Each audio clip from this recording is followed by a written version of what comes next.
एक honey trap का मामला सामने आया है, उसके बारे में बताएँगे?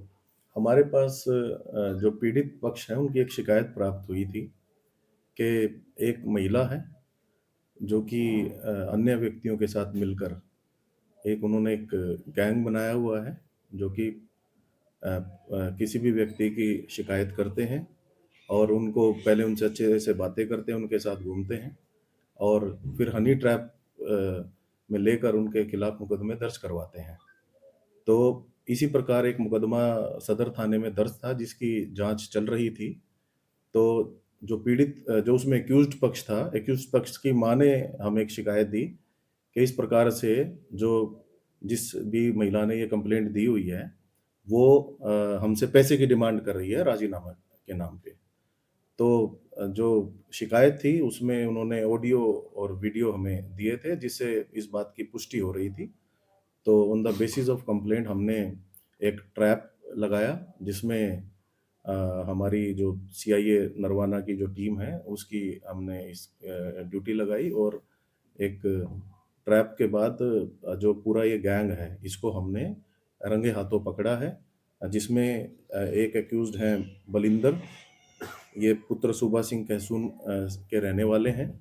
इनको जो रेड हैंडेड हमने कॉट किया है विद 8 लाख रुपीस और जो दूसरा जो लेडी हैं जिन्होंने ये पूरा जो हनी ट्रैप का ये जो मामला है उन्होंने दर्ज करवाया था, इनको भी हमने गिरफ्तार किया है और दोनों ही आपस में एक दूसरे के कज़न लगते हैं और इसी दोनों को गिरफ्तार करके हमने इनका 1-1 दिन का पुलिस रिमांड लिया था और पुलिस रिमांड के बाद इन्होंने फर्दर रिवील किया कि और कौन-कौन एक्यूज़्ड इसमें इन्वॉल्व्ड हैं। 2 व्यक्तियों के और नाम सामने आए हैं, जिसमें से एक है जसमेर, जसमेर को भी हमने गिरफ्तार कर लिया, उनको आज जुडिशियल रिमांड के लिए भेजा जाएगा और एक अन्य व्यक्ति का भी नाम आया है, उसको भी हम शीघ्र अतिशीघ्र गिरफ्तार करेंगे। तो टोटल 9 लाख रुपए इन लोगों ने डिमांड किए थे, जिसमें से 8 लाख इन्होंने जो ट्रैप था उसमें इन्होंने इनके उनसे हमने सीज़ किए हैं और उसके अलावा साढ़े 9,000 रुपए भी जो महिला से हमने रिकवर किए हैं। किस तरह की महिला आरोप लगाती थी और कैसे अपने जाल में अंदर फँसाती थी? देखिए, अभी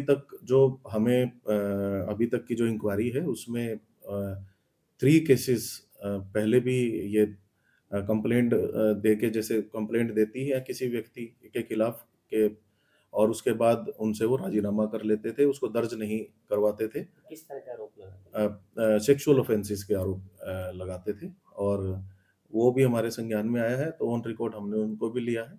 जो उसमें भी जो पीड़ित पक्ष होगा, उनके भी हम बयान इसमें दर्ज वो करेंगे। 3 मामले कहाँ-कहाँ के हैं सर? 3 जिला जींद मामले अलग-अलग जिला जींद के ही अलग-अलग गाँव के हैं। तो सर क्या ये हरियाणा से बाहर के भी इसमें जाते हैं फिर अपने यहाँ ये देखिए, अभी तक की जो जाँच है, उसमें ये सामने आया है कि ये जो महिला है और इसके क्योंकि जो अन्य एक्यूज़्ड हैं, एक तो इनके रियल ब्रदर हैं और एक कज़न है। तो काइंड ऑफ एक गैंग बना रखा था इन्होंने 4 लोगों ने और झूठी शिकायतें करके लोगों से पैसे एक्सटॉर्ट करते थे। सेक्सुअल ऑफेंसेस के जो केसेस दर्ज करवाते थे और फिर राज़ीनामा के नाम पे उनसे जो मोटी एक रकम एक्सटॉर्ट करते थे। तो महिला के सर परिवार में बच्चे भी हैं फिर ये उसके पति वगैरह? नहीं, ये जो अभी सिंगल हैं ये, जो अभी तक की हमारी जाँच है, सिंगल हैं और अकेली ही रहती हैं।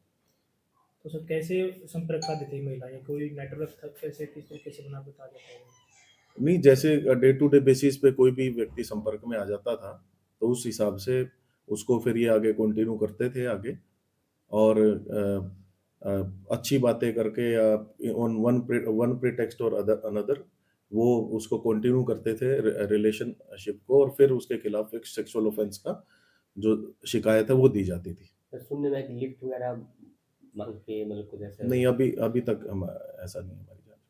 तो जिस कोर्ट तरह में रिमांड पर लिया जाएगा? दोनों का ही रिमांड था, 1-1 दिन का हमने ले रखा था, आज इनको जुडिशियल कस्टडी भेजा जाएगा और तीसरा एक्यूज़्ड को भी डायरेक्ट जुडिशियल कस्टडी भेजा जाएगा। तो सर जैसे बताया गया था कि भाई लिफ्ट मांगे थे उसके बाद नंबर देते थे उसके संपर्क खाते थे तो क्या ये ऐसी है इनकी प्लानिंग ऐसे ही देखिए, मैंने वो ही कहा आपको कि एक गिरोह है ये और ये झूठी शिकायतें करके और इनका एक ही काम है कि झूठी शिकायत करके उसको किसी भी व्यक्ति को फँसाना और फिर उससे पैसे एक्सटॉर्ट करना। Thank you. Thank you.